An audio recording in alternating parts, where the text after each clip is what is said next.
All right. Hello, everybody, and welcome to another episode of Man in the Arena.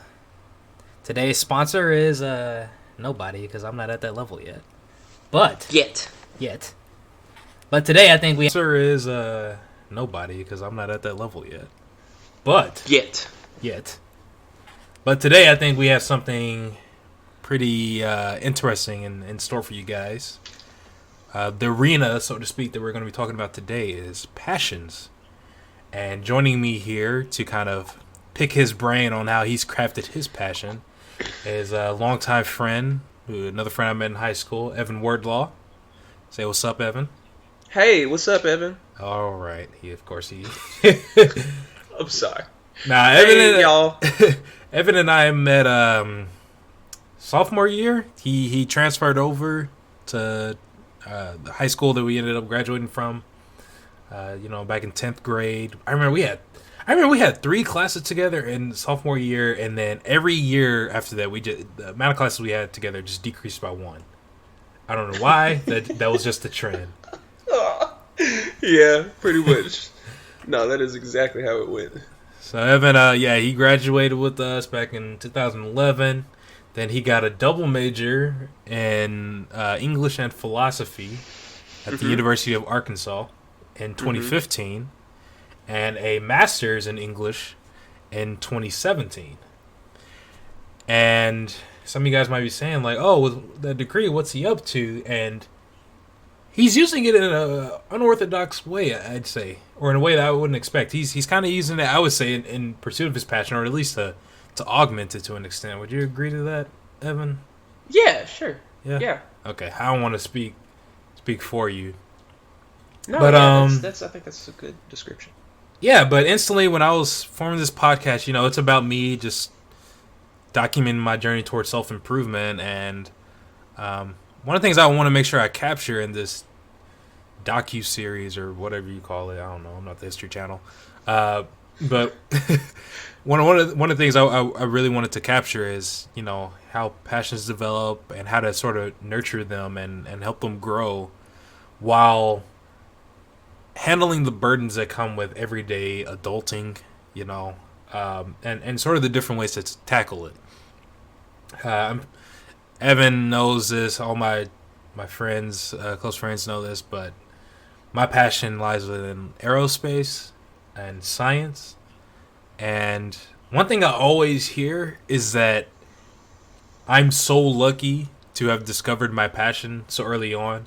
And I definitely understand why, because a lot of people, they go through their lives trying to figure out what they want to do, and I'm lucky to kind of already be on that path. But then there's almost like this underlying connotation that we have it nailed down what we want to do. But what I've discovered from exploring my passion is as soon as you open one door, 100 others open up, Yes. Like the more you delve into it, the more you realize what you don't know, and the more avenues you realize you can go down. Yeah. But I've been pursuing my passion through mainly academic work. But Evan, you've kind of have an unorthodox or way of tackling yours. I don't want to say unorthodox because I don't want to put it in any sort of negative light, but I guess to start off, why don't you sort of just tell the viewers or listeners what you would broadly describe as your passion, and maybe we can go from there to see like how you envelop yourself and in the activities related to it. That sound good? Yeah, sure. I mean, I'll be honest. Passion isn't really a word that I use. Oh boy, here we go. I knew it. Bro, Can't get a straight answer ever out of it. No, it's not. I'm just, it's I understand why it's used, and I see its appeal, and even in some sense its accuracy, but it's not necessarily a word I would use to describe I guess my relationship to the things that I like. I don't know, it's passion has it has it it's a very sort of it's got a sort of drama to it. You know what I mean? It's a fiery sort of word. Um, it's very passion is typically intense. And um, it's powerful and all these sorts of things. Um, but I think I like to say that I care about things Hmm. rather than that I'm passionate about them, because I mean, like with rap, for example, you know I would say that I care about rap. And I guess what I mean by that is, um you know it's not, my feelings toward and about it aren't always um intense or uh fiery or Sure. anything like that. It's a very sort of it really is a very sort of mundane. I have a relationship with rap of a sort that might be, for our purposes, I'll say, or for the purposes of illustration, considered analogous to your relationship to a loved one. Putting that Imagine. Those English degrees at work. I'm over here trying to Nah, write down I notes. mean, shut up. But that's No, kind of, yeah, I think it almost sounds like you're describing something that's transcended deeper than what people would say a passion is. I kind of think it had, honestly. I don't know if, again, transcend isn't one. I'm not Yeah, gonna say I that, know. but I know Okay, what I you gotta mean. get careful with my words. No, I You're about to lay down but yes, the dictionary on me. that's the I if you imagine someone a loved one whom you care deeply about, Uh huh. you don't every moment of the day feel intensely about that person. It's a very sort of mundane bond, but it's a bond that abides, and that's kind of what I Interesting. have, I think, with rap. It's not passion. Not every day is um Is this you sort of like know how one can be married to the streets? well, I don't know. Is it? I All mean, right. I think it is kind of like a no. I mean, I honestly do think that thinking about it as a kind of uh, marriage is sort of. I mean, it's something that it's very mundane. It's It's just kind of mundane, something that's but like always present, and you're just kind of used to it being part of your life. exactly, and And and it's it like you abides. just kind of, it's like you and rap just going day to day, Yeah, something going like data, that. and I mean, it's I think the fact that passion can be, I like I think I said, see what passion you're can be. saying. You're almost, so if we can keep up this relationship analogy, it's almost Sure. like passion with you. Passion when you hear it relates to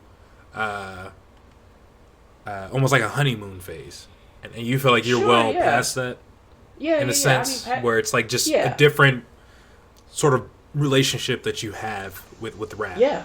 Yeah, essentially. no, it is. It's really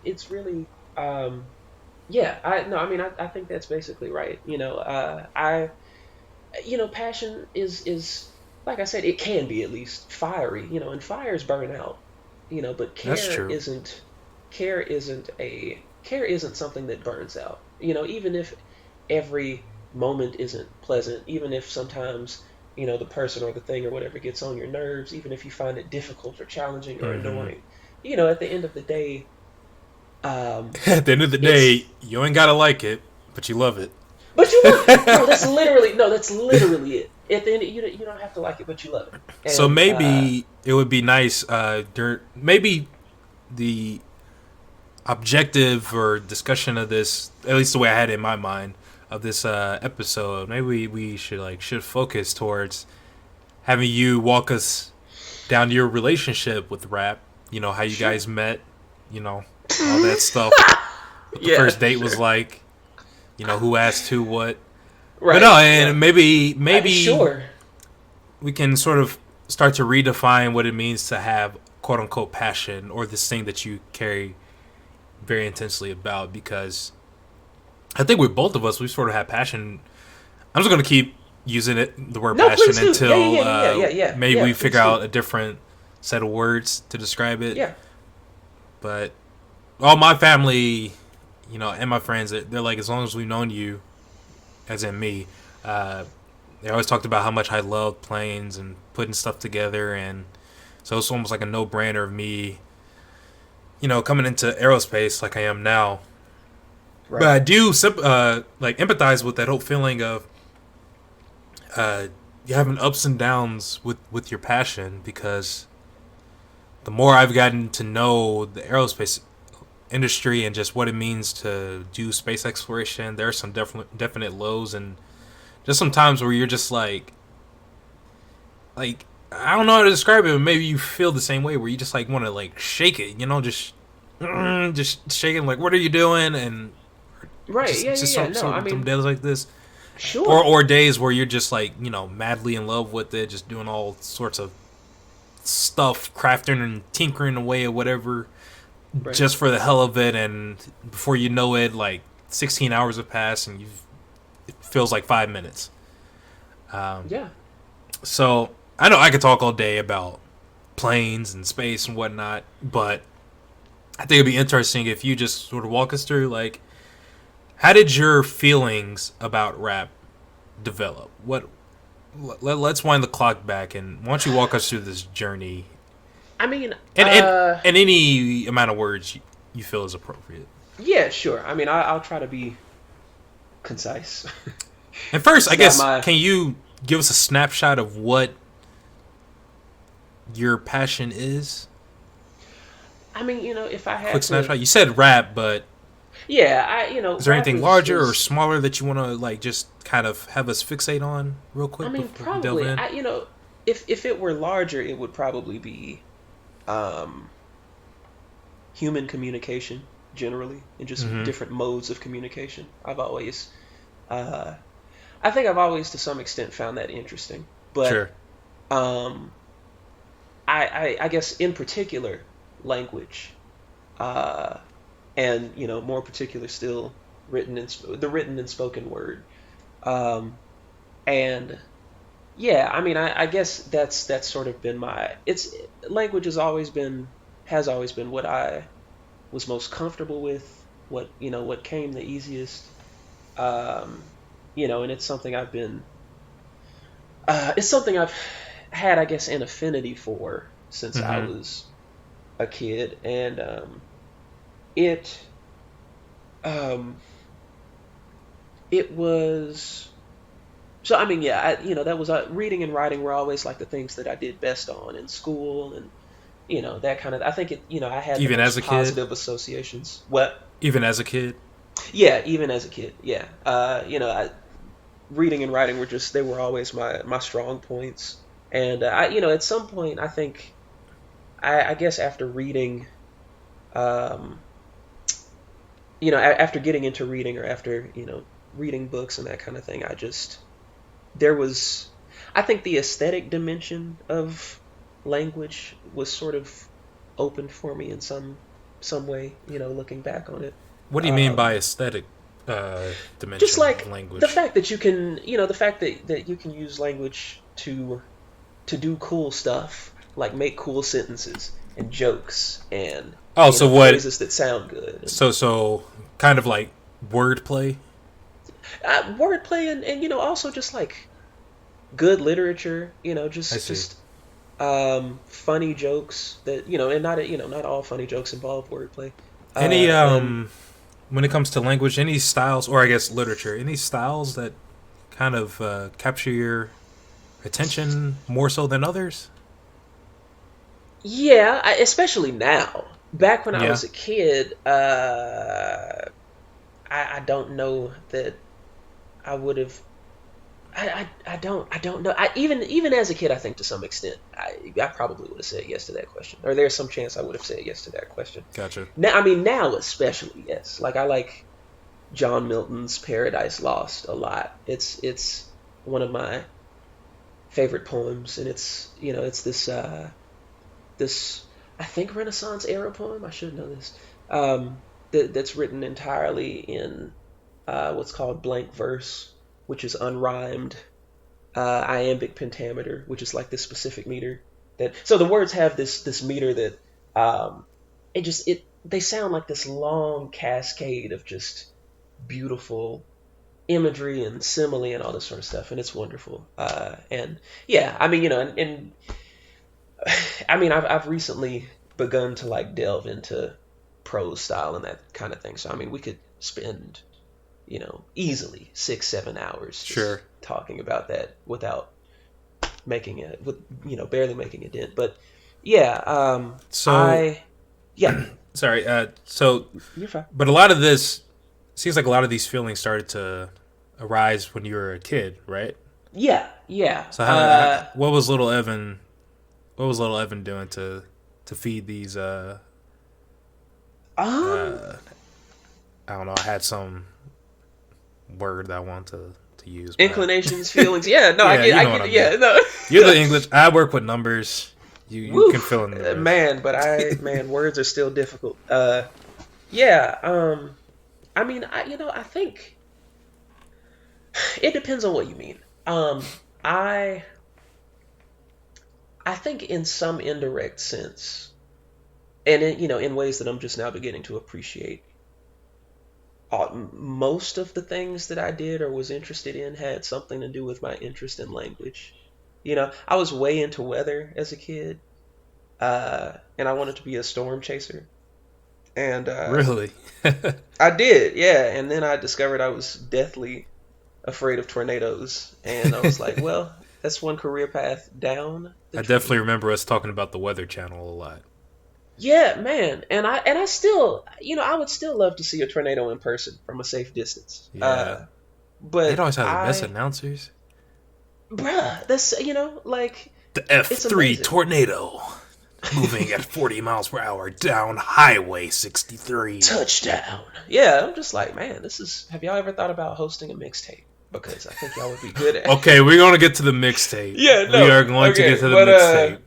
but they yeah, I mean, I was interested in weather. I was really into a bit later, but still when I was young, I was really Hmm. interested in visual effects.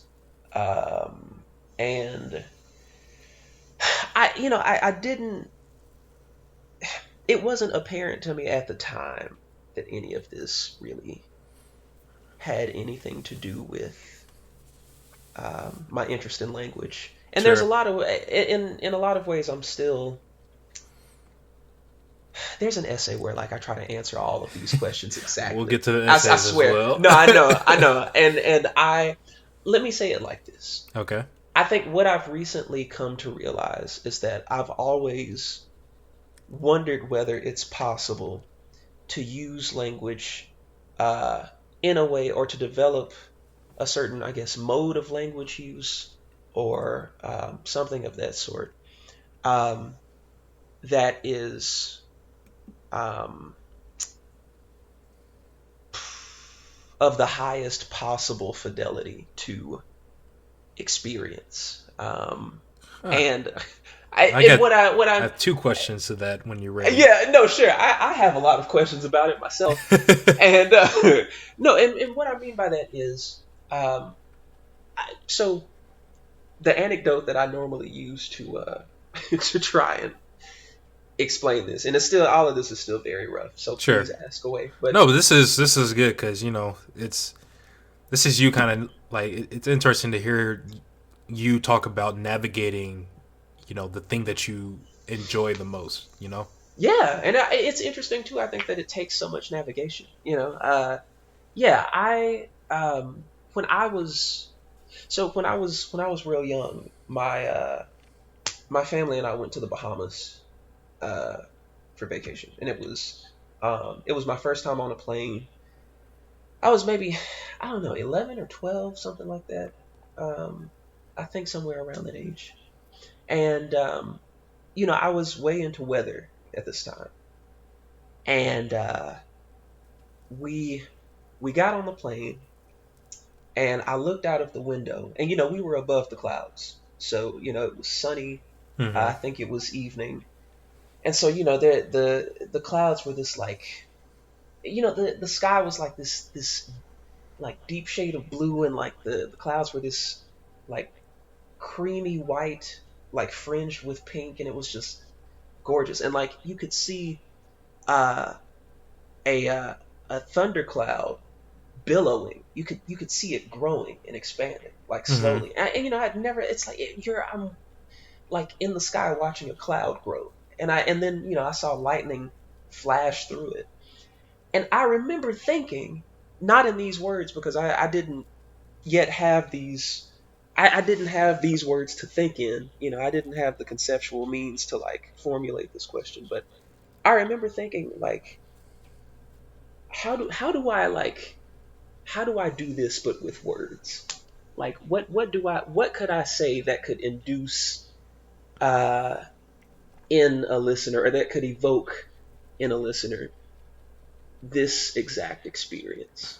Interesting. So when you Um said, you want to find something of the highest fidelity to invoke an experience, you're not talking about within yourself. You're just talking about like how can I convey what I'm feeling to a listener. yeah, exactly. Yeah, Do you think and that's without possible with words? I mean, that's like only I don't. one. You don't. Interesting. I'm not. I'm skeptical that it. I think it's impossible, but I think it's worth trying I feel because I like you'd have think. to do like what the Navi and Avatar did by get the ponytail and stick them together.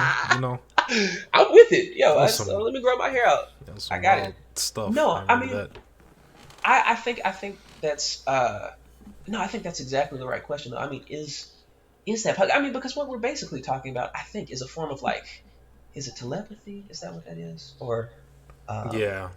transfer. Where you, I mean, and not in a literal. Well, I guess sort of in a literal sense, but that's what we're talking about is basically the equivalent of that. And so yeah, you I mean, literally just by looking at this cloud, you were like you were sort of drawn to being able to describe it exactly the way you felt it. that's literally, man. And that is. I'm gonna listen to this again just so I can hear you say that again because you phrased it perfectly just now. That's literally what I've been trying to what I've been interested in doing for a long time. It's And interesting how like when we're kids, random moments like that kind of like stick with us. yeah, I don't know why, but I always remember like so I'm a huge Star Wars fan, and one of like the main ships in that is called an X-wing. And I remember my first desire towards a career was like, when I grow up, I'm gonna build me an X-wing. And it's like, and here you are. well, for like whatever reason, that's always something that's like always a thought that like stuck with me. And there's like other stuff that augmented and supplemented those Of feelings course. and helped Yeah. me grow my desires and whatnot. Yeah. But I don't know. I had to be like what, like 5 or 6 or something like that. I don't know. Sure. But yeah, No, yeah. So like you're this kid and you've kind of already started to lock your eyes on I don't even know, like sort of like a question that you just wanted to answer. Yeah. Yeah. And I mean, and it was a question that I wouldn't learn how to ask until now, Ooh. basically.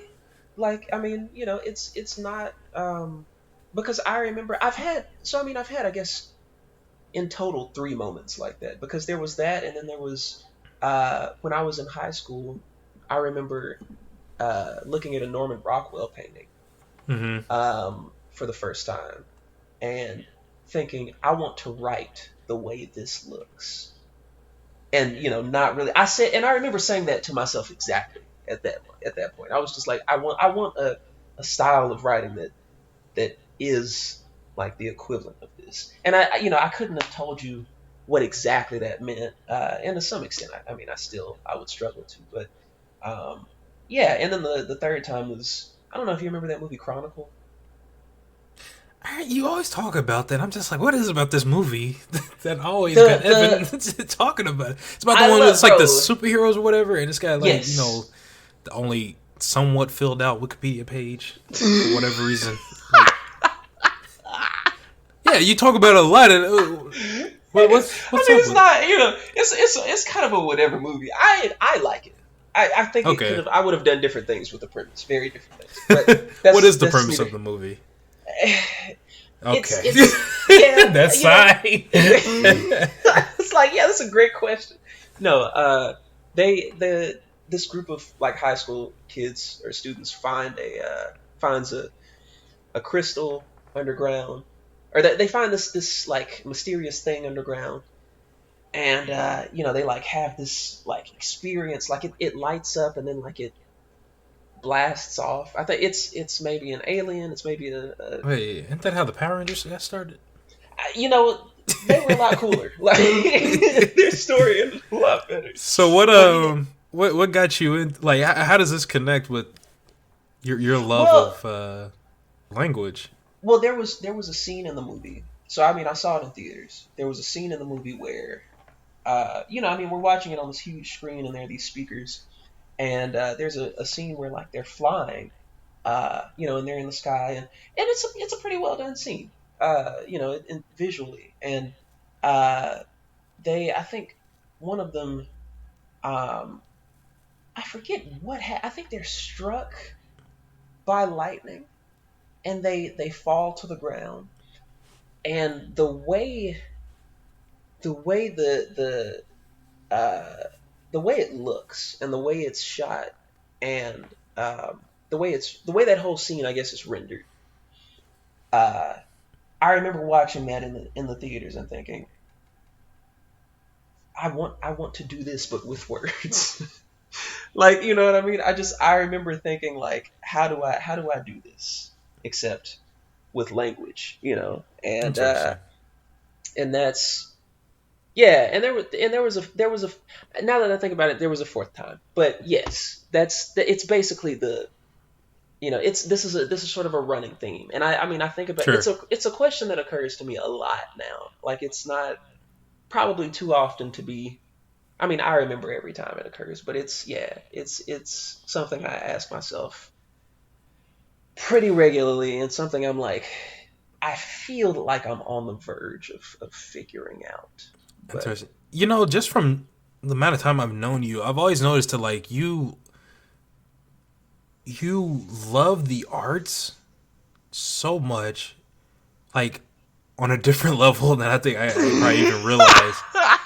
But no, the way you sort of talk about it and sort of delve into like all sorts of arts, from music to visual art to dancing.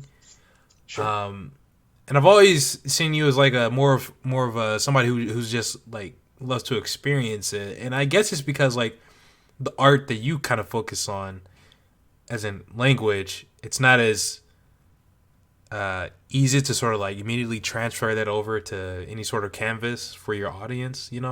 Yeah, sure. Like with a painting, you can just kind of like whip it up. Well, I don't want to make it seem like it's easy, but you can pull out a piece of paper and draw something and like shove it in somebody's face, No, and you're it's like, right.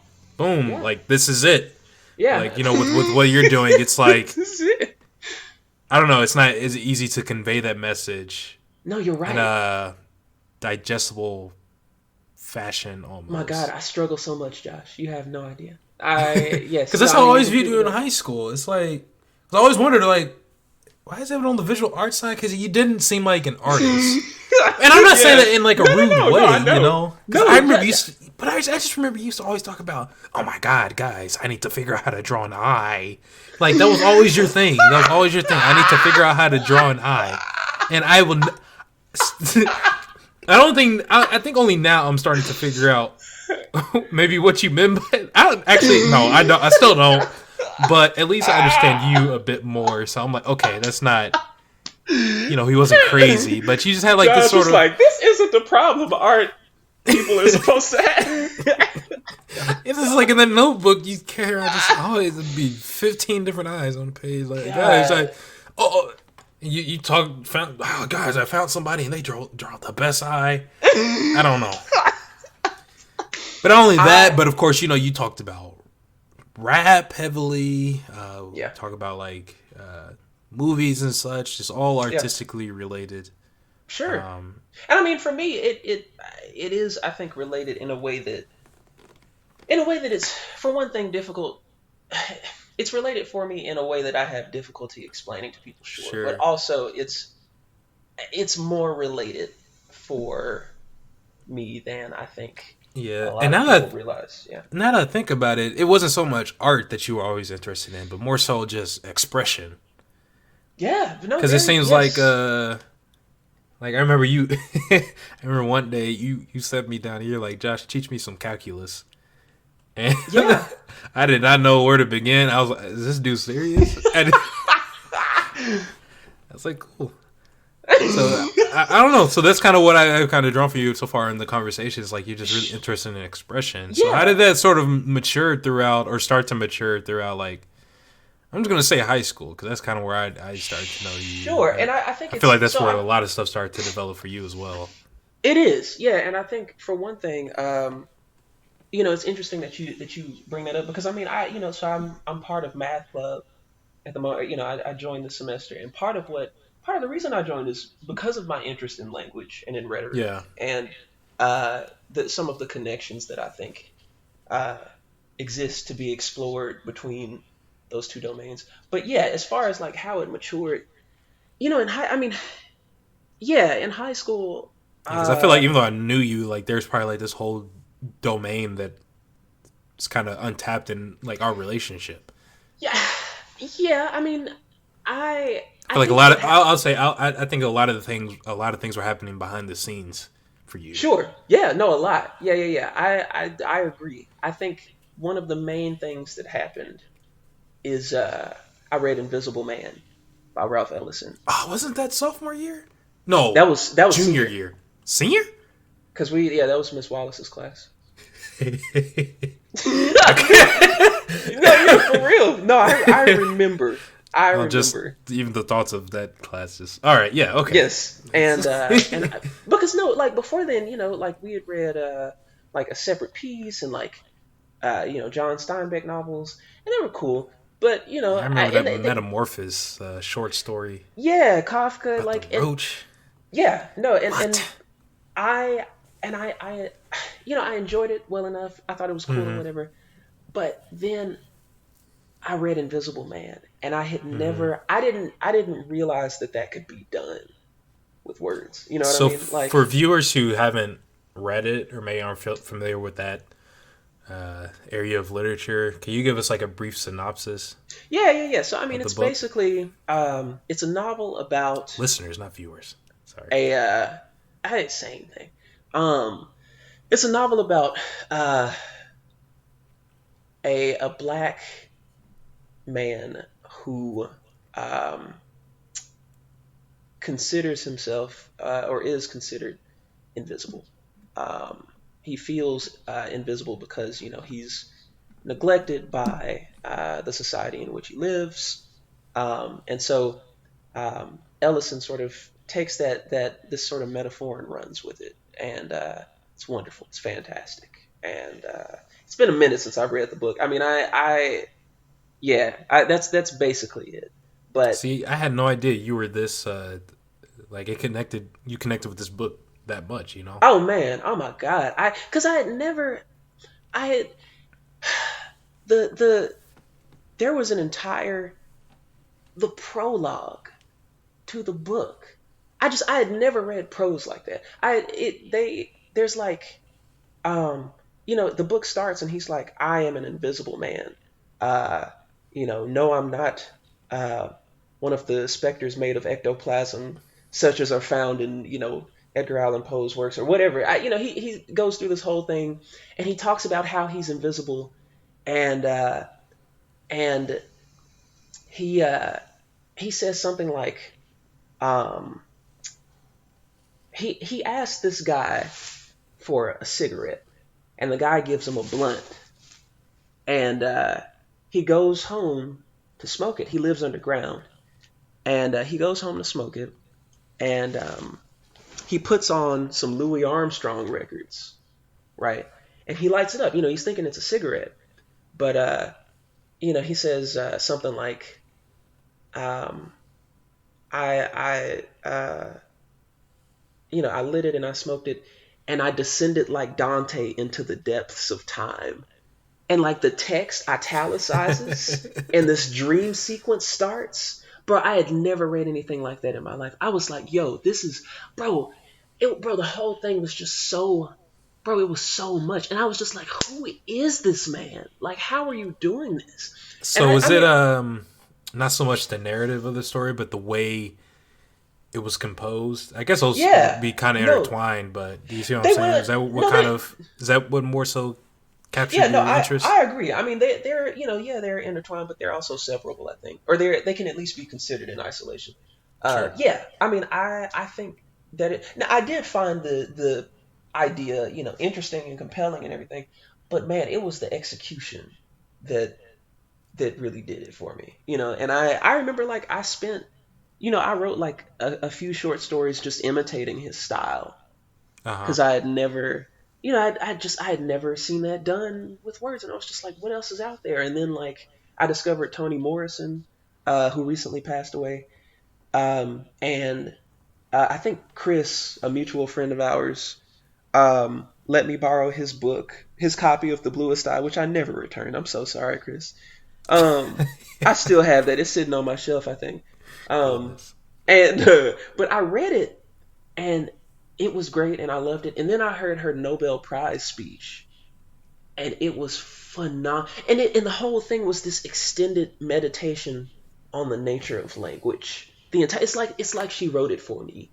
Like I was just like, yeah, it's 30 minutes long, bro, and it's this whole story about language and about how it works. About And how old were you when you saw this speech man, or when heard I the saw the speech? speech, or when I heard it, I was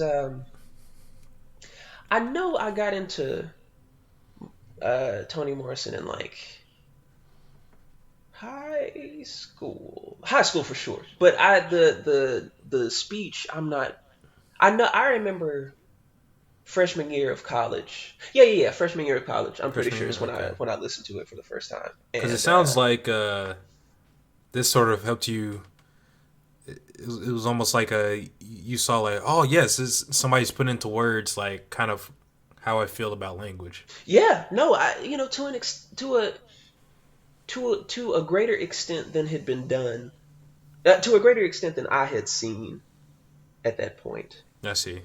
Yeah, I and um yeah, and so that happened, and then I think honestly most of all was learning to rap. That's I mean that Ah, did more than that did more than anything I've done before or since yeah.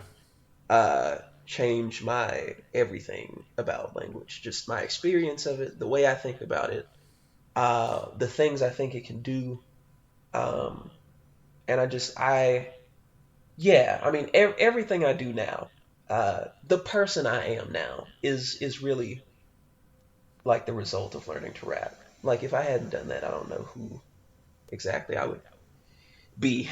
Uh, Interesting. So I think that's a good segue to talking about rap because I feel like we've sort of teased the listeners a bit throughout the podcast thus far. yeah, So tell us about your. Why don't we start on this relationship you have with rap then? yeah. What So what's got it? What do you find so attractive and captivating about it? oh gosh, And remember now we on a, we so we have time is finite, Evan. It's like, do you have a year? I um I don't know how to answer that. I like everything about it. There's nothing I well, let's say maybe I can help you out. Let's say you meet somebody at a bar. I don't know, mhm, someplace. yeah. I don't know. And you guys are just talking, and then they ask you what kind of music you like. How would you respond to that? Oh well, I mean, I like Chop and Screwed or like rap or Okay. look. Okay. I'll say no. I'll So say this. so uh huh. I'll say I I have never encountered anything that fit every aspect of who I am the way rap has. It's honestly sort of scary. Like What do I you I mean? have I just it's like rap was made for me. like for someone with like an interest in language and in its potentials and its powers, and in its ability to express all these different things, um, and it's just like I don't. I'm like, how does I honestly every time I think about rap, I feel honestly like a vague sense of disbelief that like it happened. I'm just like, how have we been this fortunate? Like I don't understand. It's just and not only rap but like all of its subgenres. Every single one of its subgenres is perfection to me. I Battle rap, which it takes what rappers already do and it's just extended. It's Battle rap has somehow it's undergone this transformation in recent years, that has just allowed lyricism to like evolve into something, um, somehow even more intricate and dense and wonderful than it was before. So, there was a time when battle rap was mostly improvised, and it was mostly improvised over a beat, Uh huh. right? And so contemporary battle rap, by and large, the most prominent form of it now, I'll say, is Become acapella and prepared, right? premeditated. Yeah, Yeah. exactly. And there's no beat to constrain you.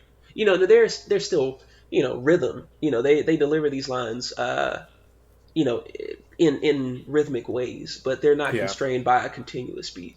And so, I mean, the kind of lyricism that you see, the intricacy of the metaphors, the schemes, it's all, just in so many ways, so far ahead of where it once was. Um, and that could use some qualification. There's a lot to be said there. But, battle rap, chopped and screwed music, bounce music, um, just all of it. Like, rap is just, it is the closest thing I've seen to a perfect art form. And, the barrier to entry is so low. You don't even need a beat. All you need I is just guess. words. So I know this is a question that I have, and I feel like a lot of people have this too. But why is it that you feel this way about it? Because it's true. Because it's oh, because I there it because goes. I've All right, folks. We'll see you next week. no, I mean No, what I mean by that is, you know what? I guess I'm still not understanding. I don't know. Maybe this is something that I won't ever be able well, to understand. But well, no, I guess I just want to learn more about what drives the gears behind sure, your love for it, yeah, and then how you sort of feed that appetite that you have for rap and language, yeah, sure. especially. You know what I mean? Yeah, no, I do, and I think the reason I feel this way about it is that I've experienced it. What do you mean I by experience? well, I have rapped. I do rap. I Okay. freestyle. Hmm. I've had the experience of composing verses. So I've put together metaphors of different kinds and similes and all this sort of stuff. I've had these experiences, and I've known the kind of, satisfaction that you get from devising something like that.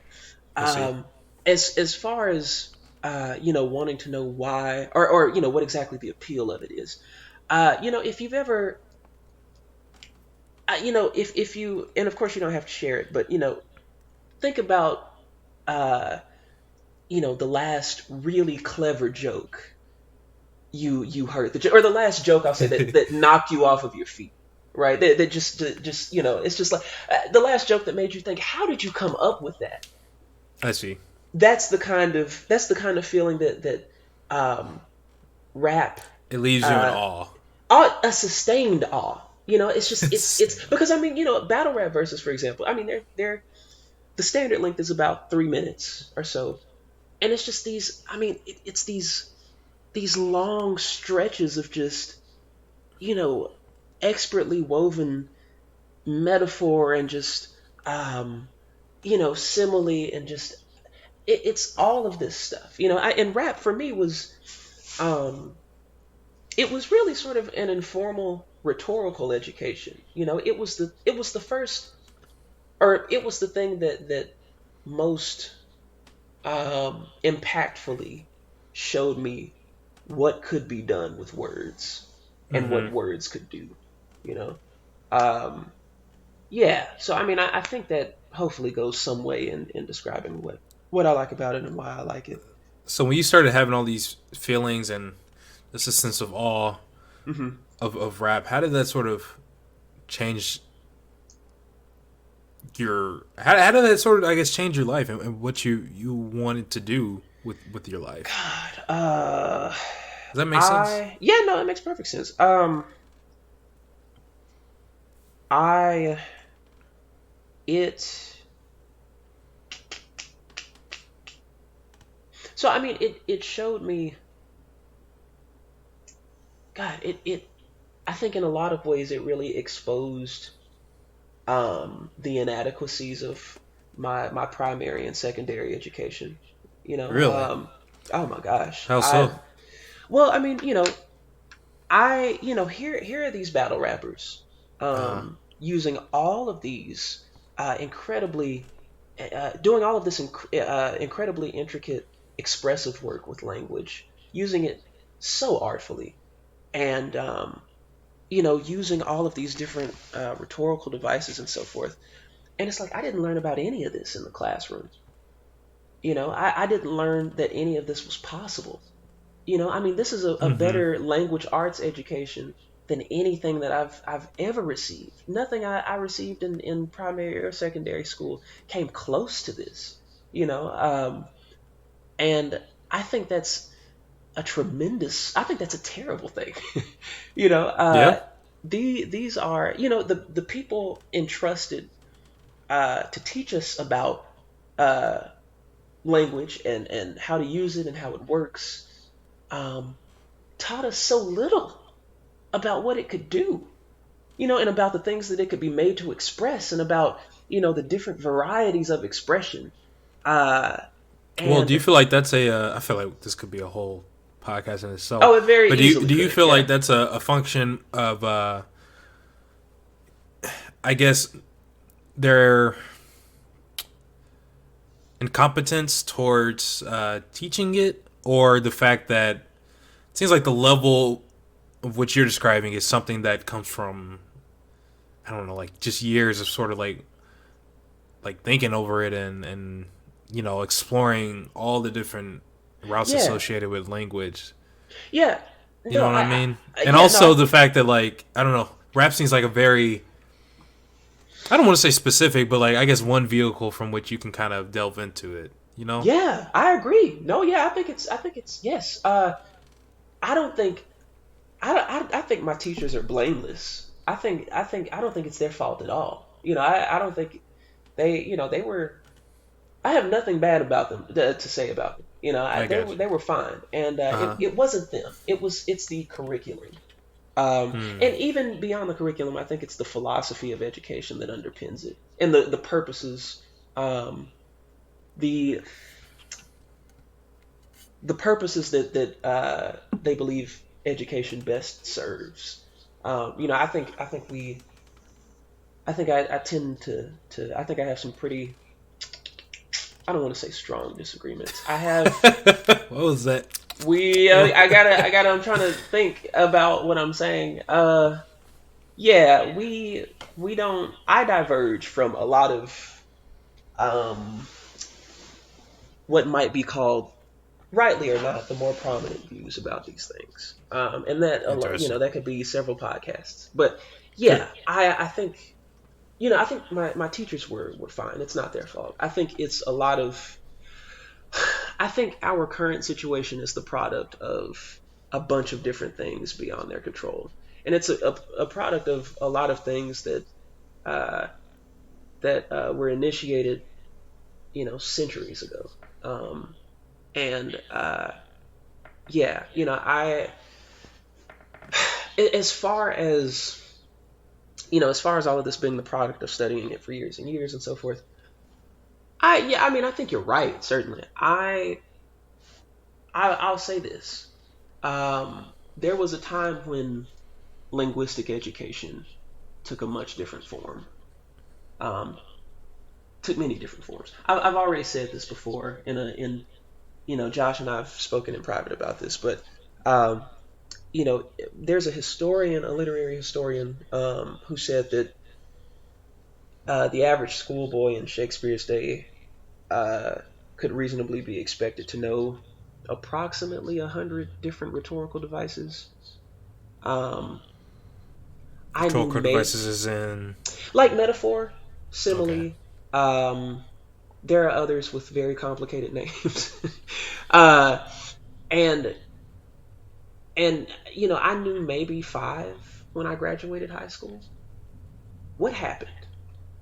That I mean that's and and there are definite answers to that question. And I'm working on I'm seeking out those answers right now. And it Uh-huh. has a lot to do with the demands of um, the economy at the time, shifting philosophies of education. It has to do with a bunch of different factors. It's not necessarily just one thing, but um, yeah, you know, I all of that is to say, rap was in many ways. I think rap gave me something that, in some sense, school couldn't, at least not in its contemporary form. Um, I don't even think I'm not even convinced that classical of the sort that you have, in private schools and in different places, and which tends to, you know, cultivate familiarity with like literary classics and that kind of thing. I don't even think that's sufficient. I think rap is probably a much better. I think in the course of writing a battle rap, you're compelled to think about language in ways that very little else um, compels you to. Is it? Does it have to do with rap's link to poetry? Have you seen this emulated in poetry to an extent, or I what mean, would be the difference? to some, I distinguish between rap and poetry. I don't think Okay. rap is a form of poetry. Really? Okay. I Why don't. not? Yeah. Um. Well, so for one thing, rap has to rhyme. Poetry It can, does. but Okay. it doesn't. Yeah. I mean, if rap didn't rhyme, um, It's it just isn't be clear how we talking. would know. Yeah. Uh, It's not clear how we would know it's rap. sure. But yeah. So I mean, poetry can rhyme, but it doesn't have to. Um, the two are also they have distinct historical trajectories, right? So if they were the same thing, we would expect if we would expect that if we reviewed the history of poetry, we would see rap emerging from I see. the American tradition of textual poetry. That's not what we see. Instead, what we see is that a number of different factors came together, mainly in New York, and eventually what we call rap was born. Obviously, the story is much more complicated than that, but yeah, the legend has it that rap was born at a party that I think DJ Kool Herc was throwing on August 11th, 1973. Google had a doodle about this, and it was great. Oh wow. But yeah, so I the didn't two realize are you could here. pin it down to a date, even Yeah, and loosely that's speaking that yeah, yeah, way. yeah. I was about to say. I mean, that's you know, that's the story.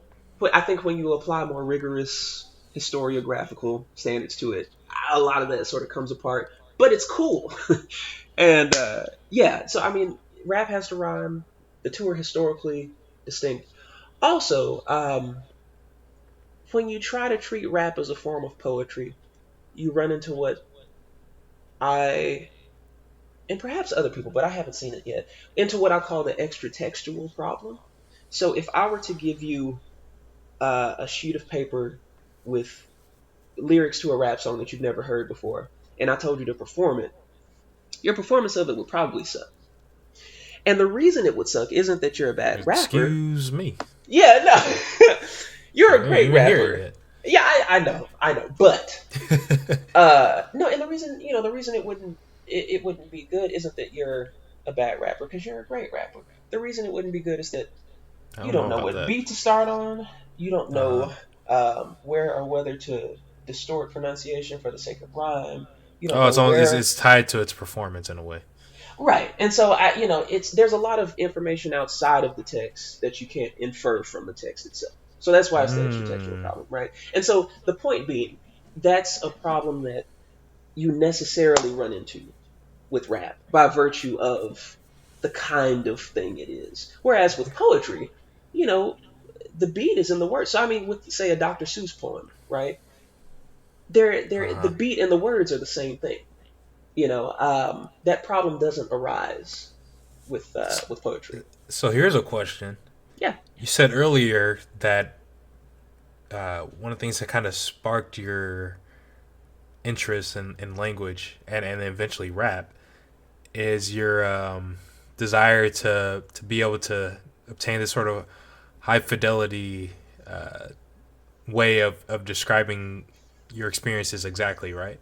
yeah, So you just said that rap, you're missing elements of it when you write it down. sure. So do you think that there's a way to sort of convey exactly what a rap lyric is through, I don't know, some higher order fidelity words or language? I Or don't do you know. think that's more technical than it is? I don't even know what the other word would be, but do you think that's more of a technical problem or something? I mean, I guess it depends on what you mean by that question when we ask what I is a don't rap know. lyric.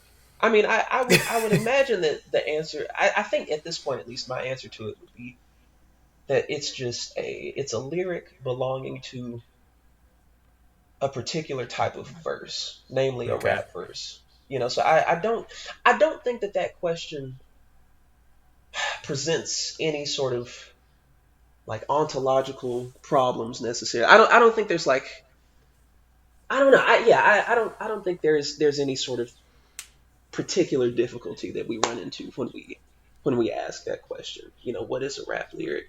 Um, Interesting. Okay. yeah, I think, and I might be misunderstanding the question, but yeah, I think And I probably that's didn't say it right. no. I mean, man, I, I I think have to it's a good think on it. question. Yeah, no, please.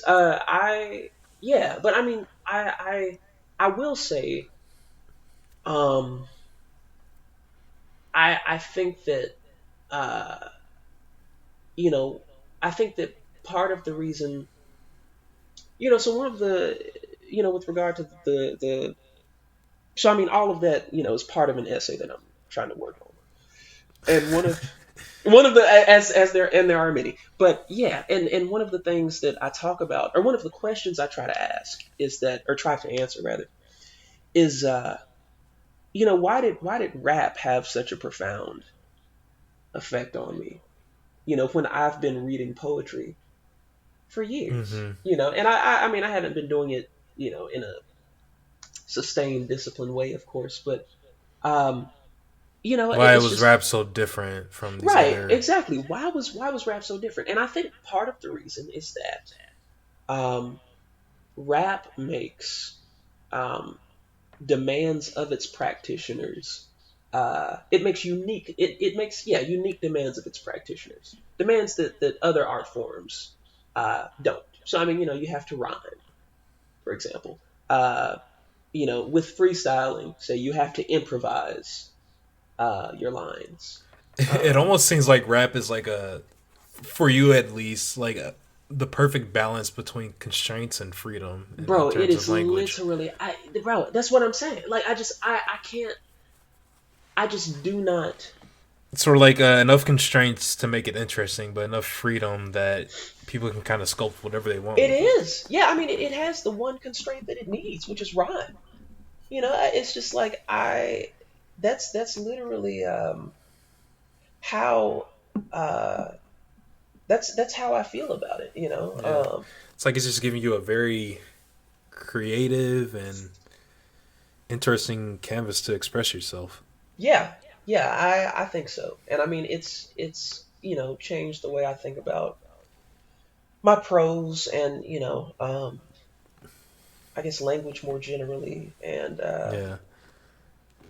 So yeah, actually, if I may, somewhat redirect the Sure, please. the Yes, stop discussion. me. Yeah, yeah, yeah. But but you're talking about how much rap means to you and what it's enabled you to do, but also sort of how education has folded into the mixture.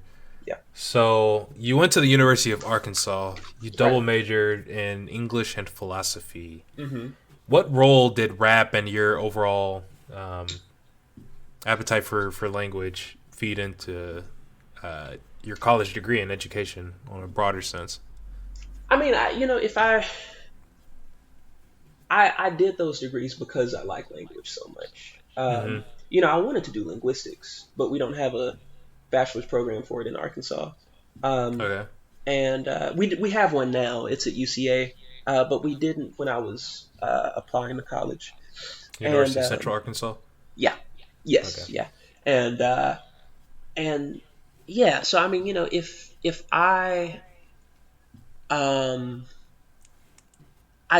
my suspicion is that if I hadn't had the interest in language that I do, I probably wouldn't have majored in those things. Uh huh. And Did you I, have did you have like any sort of career aspirations before entering college? I know this sounds really messed up, but like, no, no, no, it doesn't. No, you not at all. know, No, you no. know what I mean. Like, what did you want to I mean, do? I guess for a living, if I can, because I know you're honestly, very particular with how you sort of describe like your hobbies and yeah, versus what you do, yeah, yeah, yeah, job for and sure. all that stuff. I Do you know don't, what I I mean? don't. That's a really good question. I honestly, I think I wanted to be a professor. The I think. very best. I think I wanted to be. I'm fairly confident I wanted to be a linguist. Uh huh. What would Or a I'll. linguist do? What do you That's a mean by a that's a great linguist? question. Yeah, that's the $1 million. So I mean, possibly a number of things. Uh huh. It could be field work for say sociolinguistics or linguistic anthropology. So studying the languages of different cultures and communities in different places.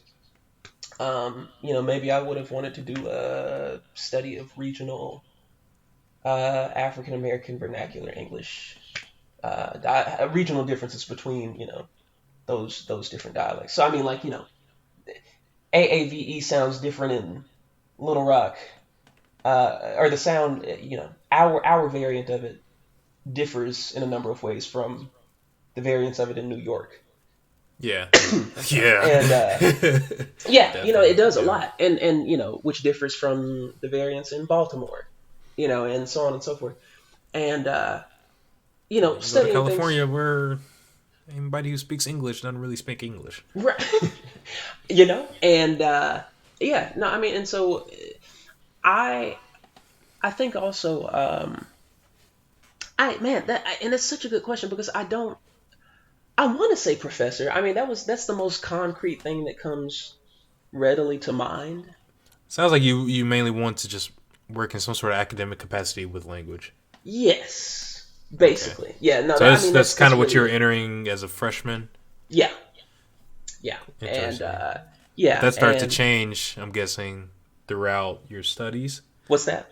That those goals start to change a bit throughout your Yeah, studies. for sure. I mean, once and especially when I did grad school because I learned, or I started to understand what being a professor entailed.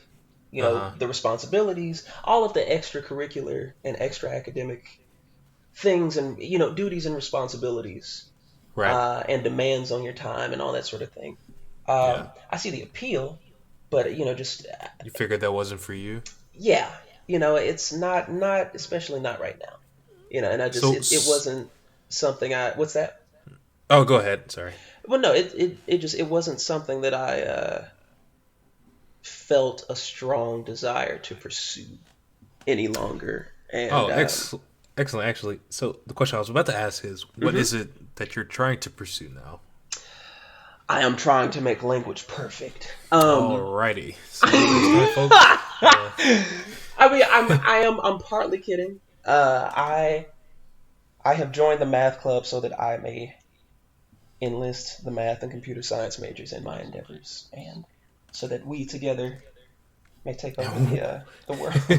All right, folks. This is a part of the podcast where I'm No, gonna have to ask the same question in slightly different ways in order to get any sort of answer no, from listen, Evan. okay. So we're all in this together. You know, we're all on this ride together. We'll see how far we get. All right. We may not get very far, but it's Listen, okay as long as we're trying. look, So, so what are your endeavors, Evan? I mean, no, really, I mean, I, I want to. There are some very particular puzzles I'm trying to figure out. See, folks. See what I'm talking about? No, that was a real. That's I there are there I that's what I'm trying to do. There are some linguistic puzzles that involve language and math and logic and rhetoric and music and yeah, and I'm trying to I mean I'm still sort of chasing that the same. I'm trying to The same accomplish. question that you had Huh? all those years ago. You're still trying to answer the same Yeah, yeah, question you had yeah, all those years yeah, ago. yeah. No, I am, and I mean, I'm trying to. I think it's. I have the. Um, I don't want to say I have the conceptual means now. I think I do. I think I'm closer to having the conceptual means now. I can at least somewhat sometimes formulate the question. I've got like in my notes somewhere. I've got like a number of different ways of asking this question, Sure. and so um I am I'm still trying to do that, and that's still something that I'm very interested in. Yeah. And I think that So, I'm closer than I was. Yeah. so what's in your toolbox for figuring out this question? You know, you've Woo. talked about you talked about these essays. Yeah. You know, you have your mixtape that you've been working on for 75 years. You got It's 75. I'm tired of y'all. you, you got these clubs that you're joining. You join a choir. Like, I how did. do all these things? Like, let's go through your toolbox. Let's start with the essays. What's up Well, with them? Because clearly that's something that's sort of like a passion project of yours. It seems like. yeah. What sort of spurred that on, and what all does that involve? Man, that is a First of all, what is fantastic an question. essay? Woo, boy, Briefly, you know what I mean? that's Just very yeah, that's briefly, in a that's. one or two sentences, can you just give us like snapshot to frame our essay before you answer the previous question? I think I would probably say that it is um a sustained prosaic meditation on some subject. Boy, Um, listening to that, Probably. it sound like, hey, I I don't. learned I don't something. I know. feel like I just walked out with an English degree No. listening to you say that.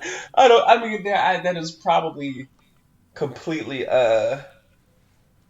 incorrect. But yeah. I mean, that's basically how Just I sort of like a would. deep dive into an idea or something. Yeah. I mean, that's more or less how I think of it. And I try to Okay. avoid using the term article or paper because I think that has really academic connotations. And the essays I have in mind, they're certainly sustained and purposive, but they Man, I don't care who you are. If you write an essay, you a scholar. no That's not I'm denoting you. You a scholar. no. I have a lot of questions, and I would like to Put them down on paper. yes, and I mean I think as far as what's in my toolbox, I um there's a lot. I mean, anything. I don't like to call it toolbox. I know what you're talking about though, and that's fine. I try to avoid like metaphors of tools because Why? for reasons because Okay. I think tools are they're quite literally utilities, and I try not to. There's a I don't think of language as a tool. Um, and I think a lot of confusion stems from that, from thinking of language in that way. I think to call language a tool is to suggest that it has a materiality, a concreteness, this sort of unitary existence that it doesn't really have. Like a language. So look, language isn't like, it's not a thing you can grab off your desk like your, like a pen or like your wallet or something, right? You can't do a phone wallet check for language, right? You can't But you like got to step. learn how to use it like a tool, right? Well, I don't know that I would typically. So I mean, I think my problem is that, arguably, most of the tools that we come into contact with have a pretty narrow range of uses, right? A screwdriver is for driving in screws. A hammer is for hammering nails. Of course, there are more complex tools that can perform more complex functions.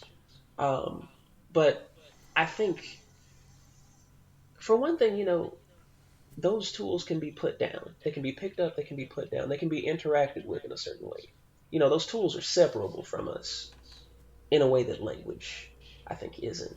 Uh, and I think also that, language has such a wide array of uses. You know, it's not just. I mean, of course, we use language to conduct our mundane affairs, right? But I mean, we also use language to, express our, um, strongest needs and wants. We use it to, express and evoke all kinds of emotions. A number of, different, and I mean, I think this is interesting, and I don't, when I, yeah, so I think a number of different religious traditions, um, have really interesting views on and conceptions of language. They regard language as as something capable of, inducing spiritual experiences of different kind. They regard it as something of spiritual import. Of course, that isn't to say that we should agree with them, or that we have to subscribe to their worldviews or anything like that. I happen to think that they're closer to the right way of thinking about language than what we're doing. But yeah, I think language is. I think it's too many splendored and multifarious to be called a tool, right? I mean, it would be, if it were a tool, it would be like a Swiss Army everything. You know what I mean? Yeah. Does that kind of make All right. sense? So language ain't a tool. Okay. But yes, but I. So about these essays, though,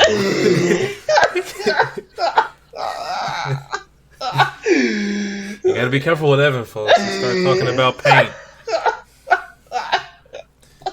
Next thing you know, you're, I don't know how you got there, but you know that you're there, and he's just like, "Well, this." Oh, this is What do you not where call I it? What was the expected to first be. Hobbit movie? An Unexpected Journey. That's every day with Evan. Bro, no. Nah, I'm Yeah. not about to let you go off on another one. Let's. I felt it revving up. I had to, turn the keys real quick. All right. um, So yes. these essays. Yes. We'll So go what on. about what you say? So how do they start? What works So I mean, behind these essays? they Whoa. actually, they started um in a class that I was taking. In college? Yeah. I Okay. think my maybe senior year, I forget. I think it was senior year. And it was a class about a, it was about a certain kind. It was called the poetics of modernity. So basically, back in the day, industrialization happened, and a lot of poets were like upset with it, and they felt that, like, you know things were kind of going down the drain, and they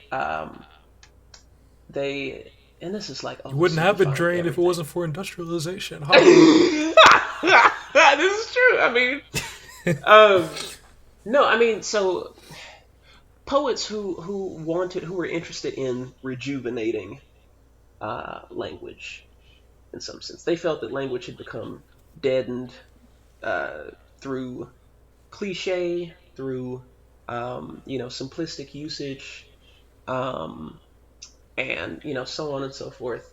That's basically what the class was about. These poets, and um, my final essay was talking about how these poets are doing something pretty similar to what battle rappers do, um, Really? and that yeah, I think I would want to revise some of it. I don't think I was entirely off base, but yeah, I mean I would definitely want to revise it, but just in the sense that they take you know old language, if you will, or um, language that's been language that's seen as cliche, maybe. So I mean, advertising slogans, for example, rappers take those and make metaphors out of them.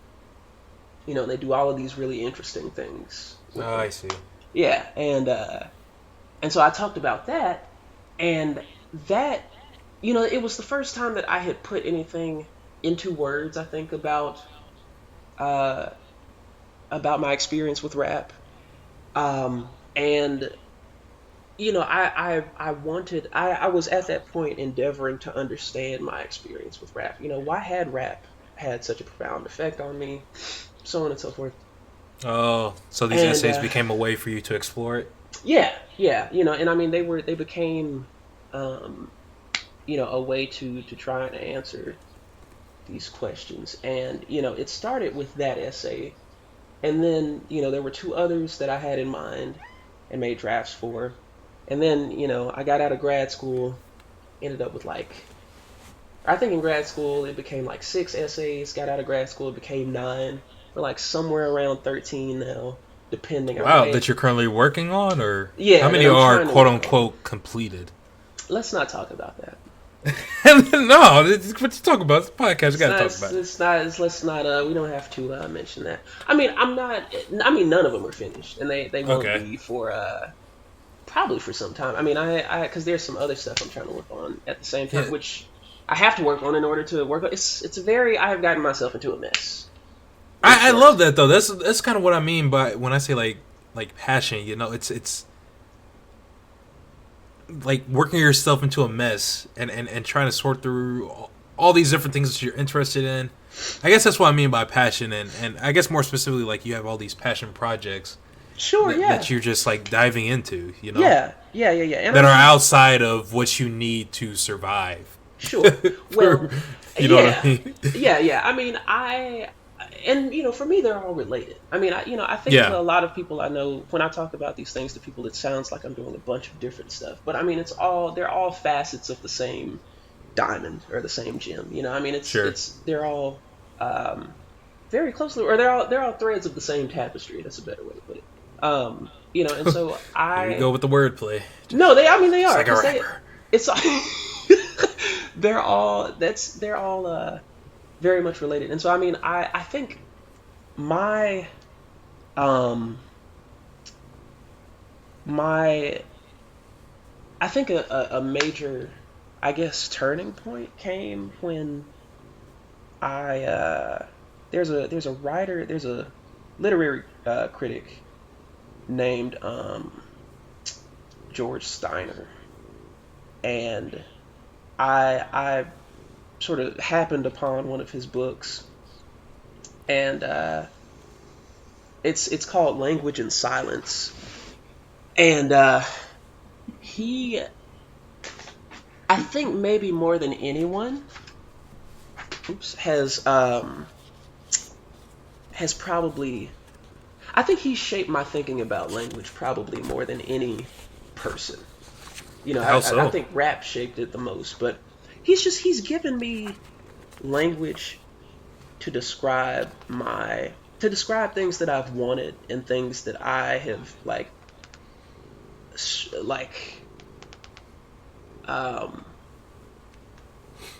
strived for, since childhood. You know, and he gave me the words for words, or the language for language. It's just I've It's a very never. meta way of talking about it. Seems No, like. it is. I mean, but he so much of his all of language and silence is like it's about the nature of language, and he's not. And I Yeah. mean, he and I disagree on so much, but I just his so much of what he says, I think, um, is just so many of his phrases are just they're perfect. The way he has my favorite essay ever on Shakespeare. He is the only author I've seen say exactly what I think about Shakespeare, namely that his the entirety of his achievement is linguistic. Like, and he pays such particular attention to his language and like the things that he does with it and the facility with which he uses it, and it's Uh huh. incredible. It's wonderful, and like I I've never I haven't encountered anything like it before or since, and so I'm yeah. I mean, so much of my own thought about language is Here's yeah. a question I have. So you Mhm. talked about how rap seems like it's made for you. You talked about speech by Tommy Morrison, I think. Um, Yeah, who Toni Morrison. Yeah. yeah, who that you said it seemed like she was expressing your thoughts exactly, and now you're talking about this literary critic who sort of expresses your same views on Shakespeare.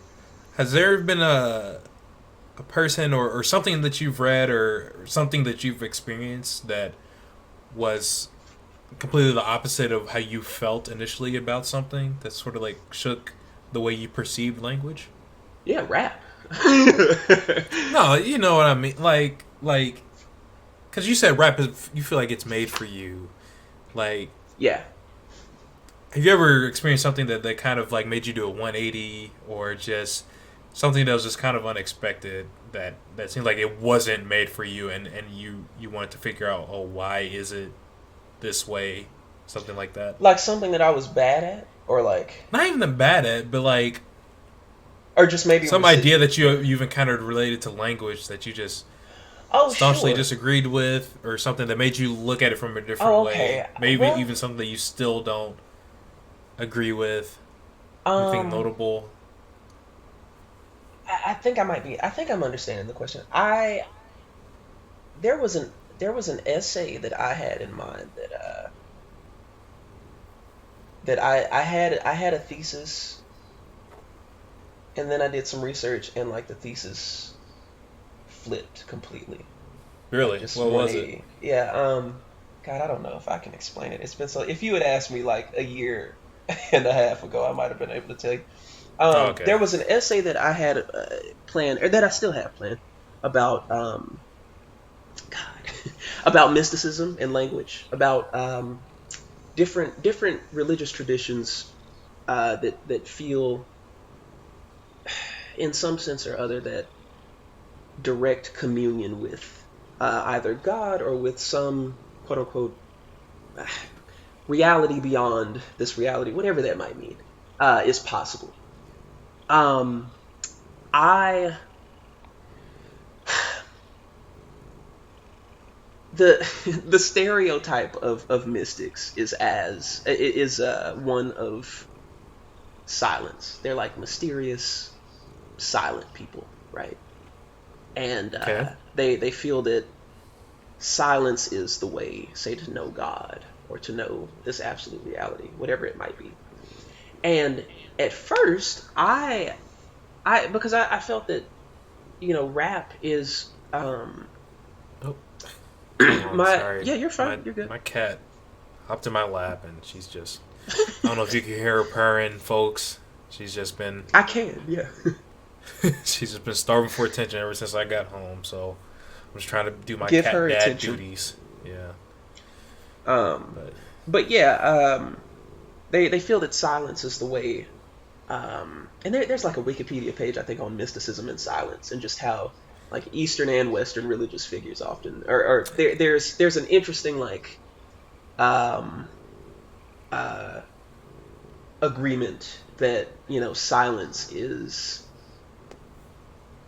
you know, that it's a more reliable or a better um, uh, path to transfiguration or transcendence than language is. And That's so, interesting because even talking about silence as it relates to language and conveying, any sort of expression almost seems like counterintuitive. sure, yeah. I mean, I think silence can And be incredibly expressive. Yeah, but no, that's true. But I, just on the surface, it's just no, like for sure. On the side, I mean, you would think saying nothing means nothing. Yeah, no, I mean, I, and so I thought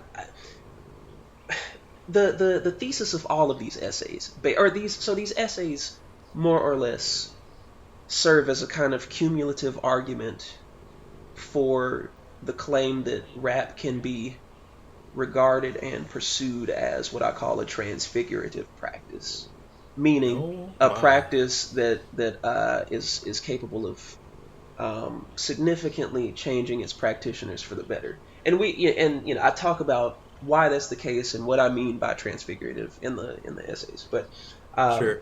so my my I guess my thesis was, and I'm vaguely recalling it, but my thesis was something like, rap can be seen as something that sort of points in the opposite direction. A kind of transfiguration is possible through language. Yeah, contrary to these mystical traditions, right?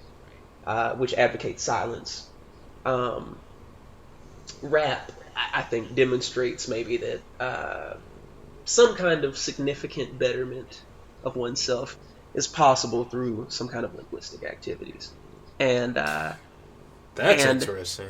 and so well, but I started researching it actually, and so my I think the essay was more, it was a bit more modest than that. I formulated it more as a question. I think I Uh huh. asked why it is that traditions of mysticism tend to go for silence when language might be seen.